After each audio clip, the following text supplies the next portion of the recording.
مورخہ 2 مارچ 2022 مطابق 28 رجب المرجب 1443 ہجری کے اودھ نامہ وائس ایڈیشن میں آپ کا خیر مقدم ہے۔ پیش خدمت ہیں اودھ نامہ میں شائع خاص خبروں کی تلخیص۔ اتر پردیش میں چھٹے مرحلے کے تحت پوروانچل خطے کی 10 اضلاع کی 57 سیٹوں پر ہونے والے انتخابات کے لیے انتخابی مہم آج شام 6 بجے اختتام پذیر ہو گئی۔ ان سیٹوں پر جمعرات کو ووٹ ڈالے جائیں گے۔ جن اضلاع میں 3 مارچ کو ووٹ ڈالے جائیں گے ان میں امبیڈکر نگر، بلرام پور، سدھارتھ نگر، بستی، سنت کبیر، مہاراج گنج، گورکھپور، کشی نگر، دیوریا اور بلیا شامل ہیں۔ وزیر اعظم نریندر مودی، وفاقی وزیر داخلہ امت شاہ، وزیر دفاع راجناتھ سنگھ، بی جے پی صدر نڈا، وزیر اعلیٰ یوگی آدتیہ ناتھ نے بی جے پی اور اس کی اتحاد اپنا دل و نشاد پارٹی کے امیدواروں کی حمایت میں متعدد ریلیوں سے آج خطاب کیا۔ یوکرین کے خلاف فوجی مہم چلا رہے روس پر مسلسل پابندیاں لگائی جا رہی ہیں۔ پابندیوں کا دائرہ بڑھایا جا رہا ہے۔ اب برطانیہ نے کہا ہے کہ روس کو اقوام متحدہ سیکورٹی کونسل سے باہر کرنے کا متبادل بھی ہمارے پاس ہے۔ یوکرین پر حملے کے سبب مغربی ممالک کی جانب سے مسلسل پابندیوں کا سامنا کر رہے روس کو جلدی ہی ایک اور بڑا جھٹکا لگ سکتا ہے۔ برطانیہ نے کہا ہے کہ روس کو لے کر ہمارے سامنے متبادل میں اسے کونسل سے باہر کرنا بھی شامل ہے۔ اس سے پہلے برطانیہ یہ اعلان بھی کر چکا ہے کہ وہ روس سے متعلق کسی بھی جہاز کو اپنے بندرگاہوں پر داخل ہونے کی اجازت نہیں دے گا۔ یوکرین جنگ کے درمیان حکومت ہند یوکرین میں پھنسے ہندوستانیوں کی بحفاظت واپسی کے لیے ہر ممکن کوشش کر رہی ہے۔ وزیر اعظم نریندر مودی نے یوکرین میں جاری جنگ کے پیش نظر آج ایک اعلیٰ سطحی میٹنگ کی۔ وزیر اعظم کی ملاقات کے بعد خارجہ سیکرٹری ہرش وردھن شرنگلا نے صحافیوں کو بتایا کہ یوکرین میں پھنسے ہوئے ہندوستانیوں کو واپس لانے کے لیے اگلے 3 دنوں میں 26 پروازیں چلائی جائیں گی۔ انہوں نے کہا کہ بخارسٹ اور بوڈاپیسٹ کے علاوہ پولینڈ اور سلوواک کے ہوائی اڈے بھی استعمال کیے جائیں گے۔ حکومت نے آپریشن گنگا کے تحت روسی حملوں سے متاثر یوکرین میں پھنسے ہوئے ہندوستانیوں کو واپس لانے کی کوششیں تیز کر دی گئی ہیں۔ حکومت کی طرف سے دی گئی معلومات میں کہا گیا ہے کہ اگلے 3 دنوں میں 26 پروازیں چلائی جائیں گی اور اس کے ذریعے یوکرین کے پڑوسی ممالک رومانیہ، پولینڈ یا ہنگری سے ہندوستانیوں کو واپس لایا جائے گا۔ اتر پردیش کے وزیر اعلیٰ یوگی آدتیہ ناتھ نے آج منگل کو بتایا کہ بھارتیہ جنتا پارٹی ہر شہری کو سیکورٹی، ترقی اور بہتر حکمرانی کی اسکیمات سے جوڑنے والی پارٹی ہے، تو دوسری طرف وہ لوگ ہیں جو نوجوانوں کے مستقبل کے ساتھ کھلواڑ اور ترقی کی اسکیموں میں ڈاکہ زنی کرتے ہیں۔ بہرائچ اسمبلی حلقے میں پارٹی امیدوار MLA مہندر پال سنگھ کی حمایت میں ایک عوامی ریلی سے خطاب کرتے ہوئے آدتیہ ناتھ یوگی نے کہا کہ سابقہ حکومتوں میں غریبوں کا راشن تک ہڑپ لیا جاتا تھا، بجلی کا بھی ذات اور مذہب ہوا کرتا تھا، چہرہ دیکھ کر بجلی آتی تھی۔ انہوں نے کہا کہ ہمارا بلڈوزر سڑک بھی بنا رہا ہے تو پیشہ ور مجرمین اور مافیا کی ناجائز کمائی کے پیسے سے حکومت کا خزانہ بھی بھر رہا ہے۔ انہوں نے کہا کہ یہ الیکشن ترقی اور حکومت کی فلاحی اسکیموں پر ہو رہا ہے۔ ان خبروں کے علاوہ اودھ نامہ کے پہلے صفحے پر اشتہار شائع ہوا ہے جس کے مطابق لکھنؤ کی قدیم مسجد نور محل مسجد میں گزشتہ 1 دہائی سے مولانا شبر حسین وائس صاحب قبلہ کی امامت میں نماز جمعہ کا سلسلہ جاری ہے اور اب اودھ نامہ کے YouTube چینل اور فیس بک پیج سے جمعے کی نماز کا خطبہ آپ لائیو سماعت فرمائیں گے۔ جمعے کا خطبہ خود ایک بڑی عبادت اور 2 رکعت نماز کے برابر ہے، اس لیے آپ سے گزارش ہے کہ خطبے میں ضرور شرکت فرمائیں اور اپنے اس چینل اور پیج کو لائک ضرور کریں۔ خطبے کا وقت 12:20 سے۔ اودھ نامہ میں شائع ضلع کی خبروں کے مطابق امروہہ کے محلہ جعفری میں قائم عزاخانے میں ہر سال کی طرح امسال بھی اعلان رسالت اور معراج نبی صلی اللہ علیہ وآلہ وسلم کی یاد میں محفل نعت و منقبت کا اہتمام کیا گیا۔ محفل کی صدارت مولانا کوثر مجتبیٰ نے کی، جبکہ مسند پر شاعر اہل بیت واحد امروہوی اور فن امروہوی موجود تھے۔ واحد امروہوی، لیاقت امروہوی، مبارک امروہوی، جمال عباس فہمی، فراز عرشی، اشرف فراز، شاہنواز تقی، شیبان قادری، ڈاکٹر ناصر امروہوی، ہمایوں حیدر، شاندار امروہوی، ناظم امروہوی، تاجدار ناظم وغیرہ نے نذرانہ نعت و منقبت پیش کیا۔ محفل کی صحافی اور شاعر اہل بیت قیصر مجتبیٰ نے کی۔ قومی کونسل برائے فروغ اردو زبان نئی دہلی کے زیر اہتمام MHM نسواں اسکول سلطان پور کبیرپور کے اسٹڈی سینٹر میں 1 سالہ اردو ڈپلومہ کورس کا تقسیم اسناد پروگرام جمال اختر خان کی صدارت اور منصور احمد کی نظامت میں منعقد ہوا۔ سرفراز محمد شفیع نیشنل انٹر کالج ہنسور کے استاد محمد اسلم خان نے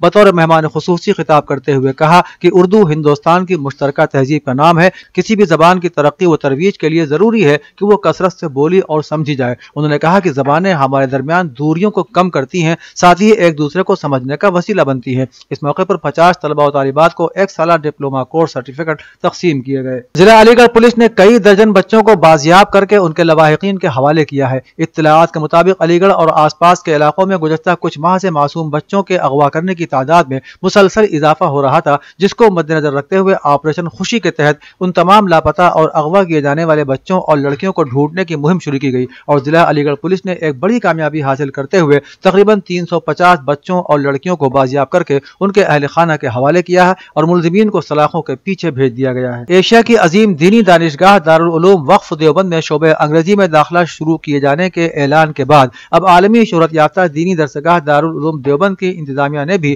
2 سال کے توقف کے بعد آئندہ سال یعنی بعد رمضان سبھی جماعتوں میں دارالعلوم دیوبند کی مجلس تعلیمی نے جدید داخلے لینے کا فیصلہ کیا ہے۔ اس سلسلے میں باضابطہ طور پر دارالعلوم دیوبند کے محتمم مولانا مفتی ابوالقاسم نعمانی بنارسی کی جانب سے جاری کردہ اعلان میں کہا گیا ہے کہ حسب تجویز مجلس تعلیمی انشاءاللہ تعلیمی سال 1443-44 کے لیے جدید طلباء کا داخلہ لیا جائے گا۔ دیوبند تحصیل کے گاؤں صلاح پور کے باہر بابا صاحب بھیم راؤ امبیڈکر کے نام سے لگا استقبالیہ بورڈ شرپسند عناصر نے توڑ دیا، جس کے سبب دلت سماج میں شدید ناراضگی بنی ہوئی ہے۔ دلت سماج کے لوگوں نے ایک نوجوان کو پکڑ کر پولیس کو بھی سونپا ہے۔ بھیم آرمی کے کمشنری صدر دیپک بودھ کی قیادت میں دلت سماج کے لوگوں نے کوتوالی دیوبند پہنچ کر ملزم کے خلاف تحریر دی ہے۔ وہیں معاملے کی سنجیدگی کو دیکھتے ہوئے گاؤں میں بڑی تعداد میں پولیس کو تعینات کر دیا گیا ہے۔ کوتوالی انچارج نے بتایا کہ دلت سماج کے لوگوں نے بورڈ توڑنے والے ایک نوجوان جگنو کو پکڑ کر انہیں سونپا ہے اور گاؤں میں پولیس کو تعینات کر دیا گیا ہے۔ بہت جلد دوسرے ملزم کو بھی گرفتار کر لیا جائے گا۔ سماجوادی پارٹی اور کانگریس پر دلت پسماندہ اور قبائلیوں کو نظر انداز کرنے اور بی جے پی پر مسلم اقلیتوں کی اندیکھی کرنے کا الزام لگاتے ہوئے بہوجن سماج پارٹی سپریمو مایاوتی نے کہا کہ ان کی پارٹی صحیح معنوں میں سماج کے دلت، محروم اور پسماندہ طبقات کو ساتھ لے کر چلتی ہے اور حکومت بننے پر غریب اور مزدور سماج کو روٹی روزی کے وسائل فراہم کیے جائیں گے۔ مایاوتی نے منگل کو مرزا پور میں ایک انتخابی ریلی سے خطاب کرتے ہوئے کہا کہ مرزا پور اور سون بھدر کو مین اسٹریم سے نہ جوڑنے کی وجہ سے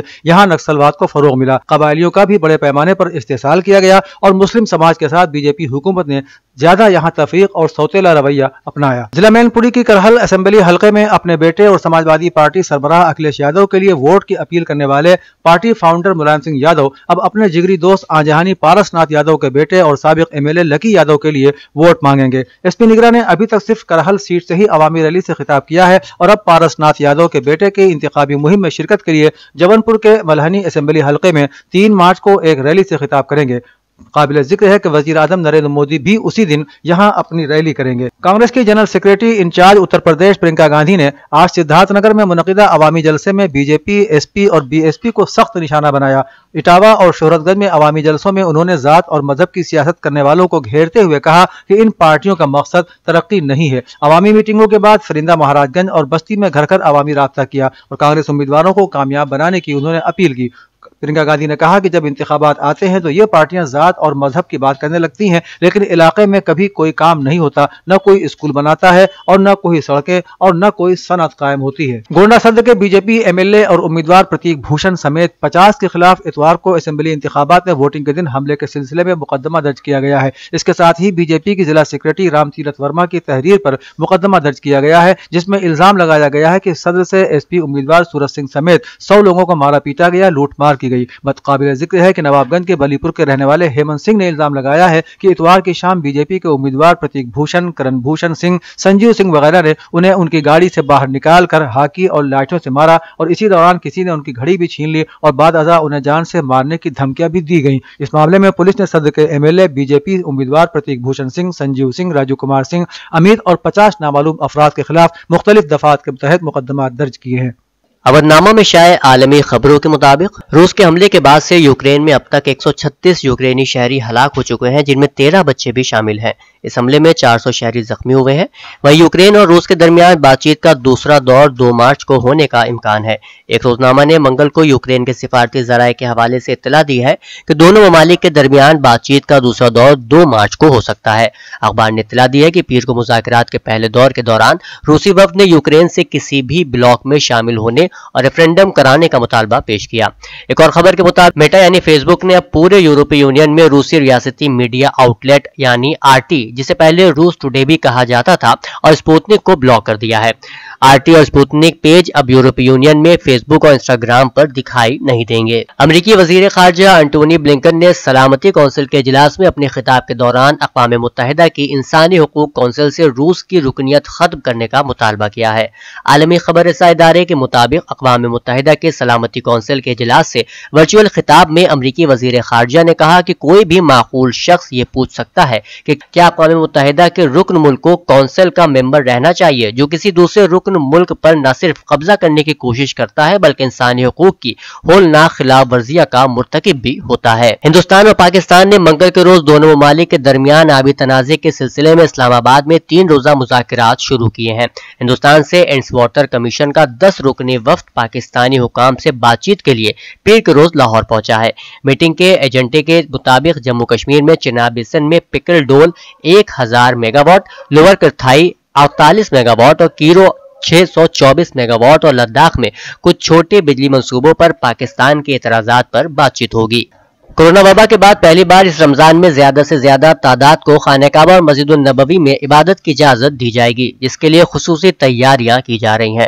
سعودی میڈیا کے مطابق حرمین شریفین کے انتظامی امور کے سربراہ شیخ ڈاکٹر عبد الرحمان السدیس نے رمضان المبارک کی تیاریوں کے حوالے سے اجلاس کی سربراہی کی، جس میں رمضان المبارک کے دوران عبادت گزاروں کو بہترین سہولتیں فراہم کرنے کے لیے لائے عمل کا جائزہ لیا گیا۔ ترکی نے روس یوکرین تنازع کے پیش نظر جنگی جہازوں کے لیے اہم سمندری گزرگاہوں کو بند کر دیا ہے۔ بین الاقوامی میڈیا کے مطابق ترکی نے یہ انتہائی قدم یوکرین کی جانب سے کیے گئے مطالبے کے بعد اٹھایا ہے، جس میں 90 سال پرانے عالمی معاہدے کو فعال کرنے کو کہا گیا تھا تاکہ روسی جنگی جہازوں کو بحر روم سے بحر اسود میں داخل ہونے سے روکا جا سکے۔ پیغمبر اسلام حضرت محمد مصطفیٰ صلی اللہ علیہ وسلم کی بعثت کی مبارک تاریخ یعنی عید مبعث کے موقع پر رہبر انقلاب اسلامی آیت اللہ العظمہ سید علی خامنہئی نے اپنے براہ راست خطاب میں عید مبعث کی عالم اسلام، ایرانی قوم اور تمام حریت پسندوں کو مبارکباد پیش کی۔ رہبر انقلاب اسلامی نے فرمایا کہ جب لوگ اپنے عزم اور ارادے کو مشیت الہی کا تابع بنا لے تو ناممکن کام بھی ممکن ہو جاتا ہے۔ یوکرین جنگ کے تناظر میں گفتگو کرتے ہوئے آیت اللہ العظمہ سید علی خامنہئی نے 2 ٹوک واضح الفاظ میں فرمایا کہ ہم جنگ، خون خرابے اور بنیادی ڈھانچے کی تباہی کے حق میں نہیں، ہم جنگ کے خاتمے کا مطالبہ کرتے ہیں۔